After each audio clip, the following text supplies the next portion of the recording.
God की योजना का हिस्सा है और ये लड़ाई ईसा मसीह को वापस धरती पर लाने से जुड़ी है।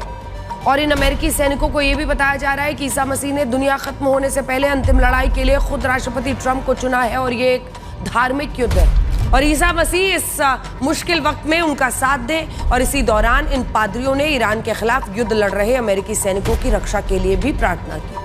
और ये सब कुछ उस अमेरिका में हुआ जिसे अब तक दुनिया की वर्ल्ड्स मोस्ट सेक्युलर कंट्री कहा जाता है। तब खुद को धर्मनिरपेक्ष का चैंपियन बताने वाला अमेरिका, वहां क्या हो रहा है उसकी विवेचना करना भी आज बहुत जरूरी है।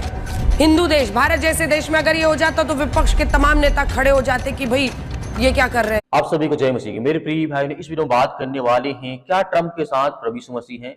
दुनिया में क्यों हो रही इसकी चर्चा तब से शुरू हो गई है जब से इजराइल और इस तरीके से अमेरिका मिलकर के ईरान पर हमला करते हैं, वहां के सुप्रीम लीडर की मौत होती है। उसके बाद ईरान काफी ज्यादा तगड़ा जवाब देने लगता है। लेकिन इसी बीच जब ट्रंप अपने लिए प्रार्थना करते हैं, अपने देश के लिए, अपने सैनिकों के लिए, प्रभु यीशु मसीह के नाम को लेकर के ये चर्चा बनाया जा रहा भारत देश में लगातार मसीह समाज के जो विश्वासी जन है या फिर विश्वासी जन नहीं है उनको दिखाने की कोशिश की जा रही है। यहाँ तक कि आज तक के चैनल भी दिखाया गया, अंजना ओम कश्यप ने इस बात को सामने रखा है। दरअसल ये घटना जिस तरीके से सामने निकल करके आ रही है, बताया जा रहा है आजकल सोशल मीडिया पर, डिजिटल मीडिया में एक बड़ी तेजी से जो चर्चा सामने फैल रही है, कहा जा रहा है कि अमेरिका के जिस तरीके राष्ट्रपति डोनाल्ड ट्रंप के लिए प्रार्थना कराई गई है। कुछ लोग यह दावा कर रहे हैं कि उन्हें परमेश्वर की किसी खास उद्देश्य के लिए चुना है। यह भी यहाँ पर बताया जा रहा है। अंजना ओम कश्यप मतलब यहाँ पे कह रही, आज तक की न्यूज एंकर हैं, उनका यह कहना है कि भारत का दुनिया का अंत होने वाला है और जिस तरीके से ईसा मसीह ने मतलब प्रभु यीशु मसीह ने डोनाल्ड ट्रंप को चुना है। हालांकि ये गलत है, किसी प्रकार से मतलब सही नहीं है। मैं अभी आपको वीडियो भी दिखाऊंगा, लेकिन आपको बताना चाहता हूं कि हाल ही में कुछ रिपोर्ट्स में यह भी बताया गया है कि अमेरिका कुछ सैनिकों और संगठनों के आरोप लगाया गया है कि ईरान के साथ चल रहे युद्ध को कुछ सैन्य अधिकारी धार्मिक रंग दे रहे हैं। यहां तक कहा गया है कि इस युद्ध को परमेश्वर की योजना के रूप में बताया जा रहा है। ऐसी घटनाएं या ऐसी अफवाहें उड़ाई जा रही है। मैं आपको अंजना कश्यप की वीडियो दिखाना चाहता हूँ। आज तक के चैनल की इस वीडियो को देखिए, उसके बाद बात करते हैं। अस्थिरता और अनिश्चितता का माहौल है, तब खुद को धर्मनिरपेक्ष का चैंपियन बताने वाला अमेरिका, वहां क्या हो रहा है उसकी विवेचना करना भी आज बहुत जरूरी है। ये तस्वीरें राष्ट्रपति डोनाल्ड ट्रंप के ओवल ऑफिस से आई हैं, जहां उन्होंने पूरे अमेरिका से कुछ पादरियों यानी पास्टर्स को बुलाया था। इन पादरियों ने राष्ट्रपति ट्रंप के चारों तरफ खड़े होकर उनके सिर और कंधे पर हाथ रखकर उनके लिए शक्ति और सुरक्षा की प्रार्थना की। इसका नेतृत्व मुख्य पादरी टॉम मलिन्स ने किया और ये कहा कि ओवल ऑफिस में इकट्ठा हुए सभी पादरी ये प्रार्थना करते हैं कि राष्ट्रपति ट्रंप को ईरान के खिलाफ युद्ध में सीधे स्वर्ग से मार्गदर्शन मिले और ईसा मसीह इस मुश्किल वक्त में उनका साथ दें। और इसी दौरान इन पादरियों ने ईरान के खिलाफ युद्ध लड़ रहे अमेरिकी सैनिकों की रक्षा के लिए भी प्रार्थना की। और ये सब कुछ उस अमेरिका में हुआ जिसे अब तक दुनिया की वर्ल्ड्स मोस्ट सेक्युलर कंट्री कहा जाता है। देखिए, We are honored to come before your presence today.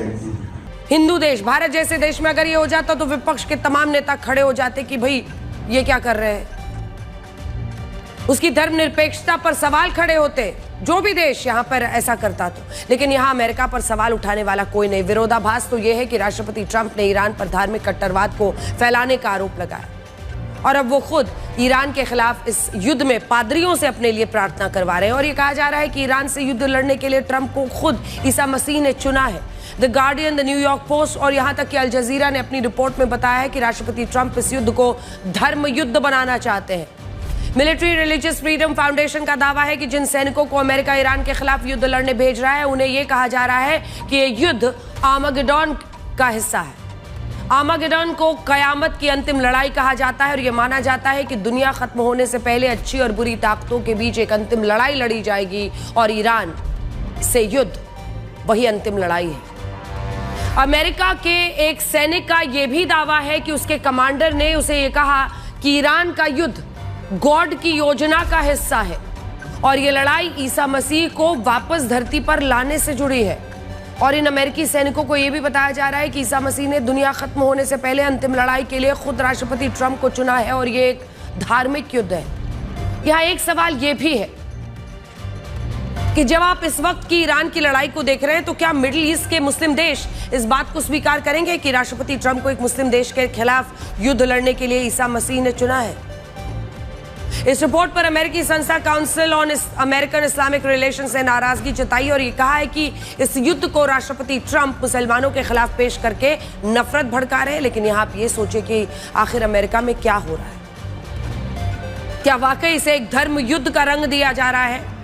क्या जानबूझकर ये किया जा रहा है जाकि धार्मिक रूप से जो लोग झुके हुए हैं वो राष्ट्रपति ट्रंप के खिलाफ इस वक्त ना? जिस तरीके से आपने वीडियो देखा, यहाँ पर तो और कुछ बताया जा रहा है, लेकिन जब से ट्रंप ने अपने लिए, अपने पूरे देश के लिए प्रार्थना करवाई है प्रभु यीशु मसीह के नाम से, आपने बहुत सारी तस्वीर को देखा होगा, इस पर बहुत सारे लोगों ने वीडियो भी बनाया होगा। यही वजह है कि दुनिया भर में इस विषय पर काफी ज्यादा बहस शुरू हो गई है। कुछ लोग इसे केवल राजनीतिक मानते हैं, जबकि कुछ लोग इसे धार्मिक दृष्टिकोण से जोड़कर भी देख रहे हैं। लेकिन बाइबल क्या कहती है? क्या दुनिया का अंत ट्रंप की वजह से होगा, या दुनिया किस तरीके से प्रभु यीशु मसीह ने ट्रंप को चुना है? ऐसा बिल्कुल भी नहीं है। लेकिन बाइबल हमें सिखाती है, बाइबल कहती है कि दुनिया का अंत कब होगा यह केवल प्रभु यीशु मसीह जानते हैं और संसार का कोई व्यक्ति नहीं जानता है। जो ये दावा करते हैं कि ट्रंप केवल प्रभु यीशु मसीह ने ट्रंप को चुना है इस दुनिया के लिए, तो सरासर गलत है। किसी मनुष्य को दुनिया खत्म करने के लिए नहीं चुना गया है और ना ही परमेश्वर ऐसे चुनेगा, ऐसा बाइबल कहती है और ऐसा लिखा गया है। लेकिन इस बात को भी समझना चाहिए, बाइबल साफ साफ कहती है केवल परमेश्वर ही जानता है इस दुनिया का कब अंत होगा।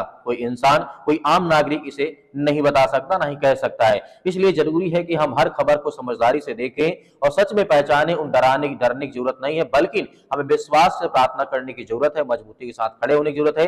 एक व्यक्ति आकर उठ के ये कह दे कि नहीं, परमेश्वर ने मुझे चुना है, मैं इस दुनिया का मतलब करता धरता हूं, तो ऐसा बिल्कुल भी नहीं है। हम विश्वास और भरोसा रखते हैं, लेकिन पाखंडवाद पे हमें बिल्कुल भी भरोसा विश्वास नहीं करना चाहिए। ये हमें धैर्य और विश्वास, क्योंकि बाइबल हमें सिखाती है संसार का किसी व्यक्ति को यह नहीं पता है कि दुनिया कब अंत होगा और परमेश्वर किसे चुनेगा किसे नहीं चुनेगा। इसलिए मेरे प्रिय भाई, इस विषय पर आप क्या सोचते हैं? जिस तरीके से इजराइल, अमेरिका और ईरान जिससे युद्ध लड़ रहे हैं, काफी दिन हो गए हैं, इस समय काफी ज्यादा भारत में किल्लतों का सामना भी करना पड़ा, देश दुनिया में देखने को मिल रहा है। हम यही चाहेंगे कि दुनिया में जो भी है सुख शांति बनी रहे और प्रार्थना हम लगातार मसीह समाज के लिए, अपने देश के लिए, अपने परिवार के लिए, देश दुनिया के लिए करते रहें। और मेरे प्रिय भाई, आपसे भी निवेदन है कि आपकी जो भी राय हो, लेकिन भारत देश के लिए प्रार्थना जरूर करें। इस समय काफी ज्यादा देश हमारा संकट से गुजर रहा है। परमेश्वर आपके, आपके परिवार को बहुत सारी आशीष दे। मिलते हैं नेक्स्ट वीडियो में। आमीन।